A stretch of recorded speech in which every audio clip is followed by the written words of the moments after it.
The famous Spartan 300 stand on the precipice of their destiny, knowing in their hearts that this will be their final stand. Before them is an army out of place and out of time, their ferocity and massacres earning them the nickname the Scourge of God or the Devil's Horsemen. Join us as we take you on a journey of what-ifs in our next tale of hypothetical battles. This is History Unfolded, Spartans vs Mongols. King Leonidas, the legendary Spartan king, gathers his army. It's on short notice, and with the other Greek city-states reluctant to help, he manages to amass a small but elite army of hoplites and other fighters, numbering 5,000 men strong, including his personal guard of the famed 300. Leonidas marches with his men for the pass at Thermopylae, a site chosen for its strategic and defensive advantage in funneling a much larger force into a much smaller area. It will allow him to buy the maximum time needed for the other city-states, as well as Sparta, to defend themselves and amass more forces. There in the fields near Anthela, nearly 10,000 horses and men are camped. The Spartans don't know this yet, but they've just laid eyes on visitors from 1,500 years in the future. The name of these warriors instilled fear in Europe and the Middle East for almost 2 centuries. Before the battle begins though, let's see how the armies stack up.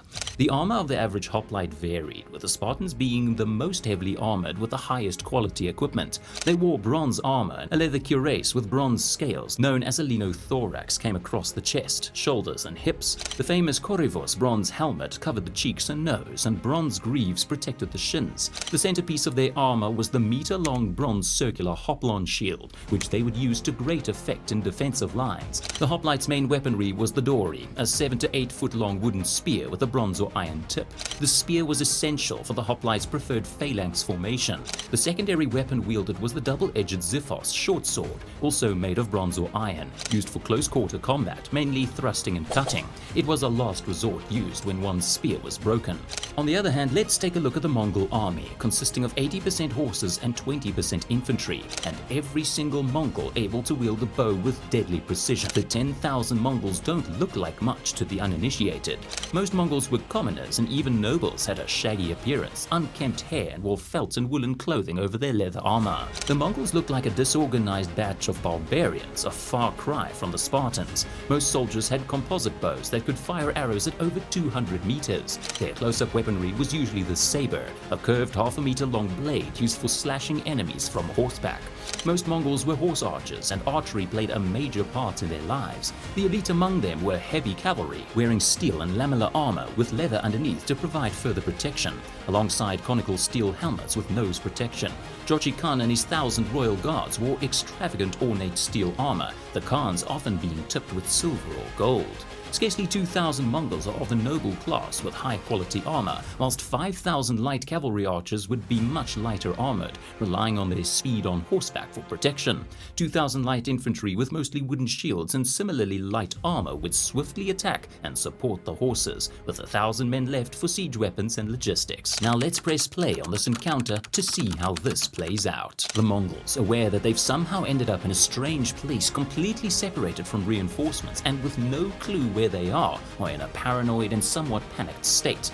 Jochi, their leader, however, is not so easily shaken, and with the blood of his father flowing through his veins, he witnesses an enemy force closing in along the pass. It's clear that this army knew they were coming and means to fight. The Mongols array themselves and prepare for battle. They mount their horses, and the army of 10,000 Mongols ride to the beach, led by Jochi. The Spartans are somewhat perplexed. Instead of facing hundreds of thousands of Persians, they're facing only thousands of horses, and instead of Persians, these horsemen looked like barbarians. It doesn't matter the enemy, however. The Spartans and their Greek allies ready themselves for battle. Leonidas sounds the call to battle and readies himself to face this new enemy. The Mongols close and the Spartans are ready. Only small amounts of horses can get through the pass as it is really narrow, limiting the Mongols' mobility greatly. They aren't stupid, however, and in a mock charge they come within 100 meters of the shield and spear wall. Leonidas expects a charge and yells, "Brace!" as the phalanx stills, spears facing out like an incredibly spiny wall of bronze. It's a feint, however, and the Mongols turn away at the last second, firing an incredibly precise volley of arrows at the Greeks, trying to provoke them into a charge. Leonidas yells, "Hold!" and the Greeks hold steady, knowing that defense is their priority. priority and shield themselves with their hoplons. It is here that the disparity in weapons technology is keenly felt by the Greek allies. Wood or only bronze-plated shields feel the bite of high carbon steel. Some pierce through, shocking the defenders.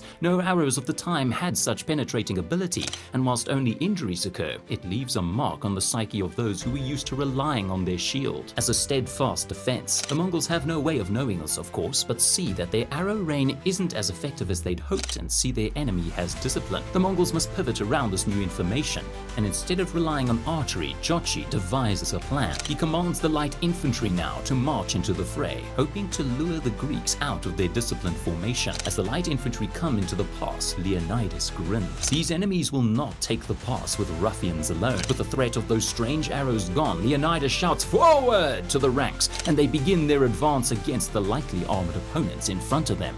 Leonidas and the 300 stand at the fore, their allies supporting them. The Mongol charge comes to 200 meters and Leonidas yells, "Charge!" The Mongols are taken aback, not expecting a phalanx to move as quickly as it does, putting somewhat of a wrench in their plans. Without much time to prepare or aim, Mongol javelins fly at the Greeks, and a horrifying fate befalls those struck. Many javelins pierce through the relatively thin armor of the hoplon, and whilst there aren't many javelins flying, where they do land true, the Greek behind the shield is skewered, including some Spartans. Sabers rattle against spears and shield as the battle proper begins. The reach of the phalanx formation makes fighting the Greeks difficult for the Mongols, though their engagement doesn't last very long. The ploy has partially succeeded, and the Greeks are now fired up and ready to take the fight to the Mongols. This costs the Mongols though, as they are very lightly armored, and spears and swords alike find their mark in hundreds of dead Mongols that simply don't have the reach to fight the Greeks. Jochi Khan has been watching and has seen that the shields of their enemies are weak, and so armed with this knowledge he commands, "Retreat!"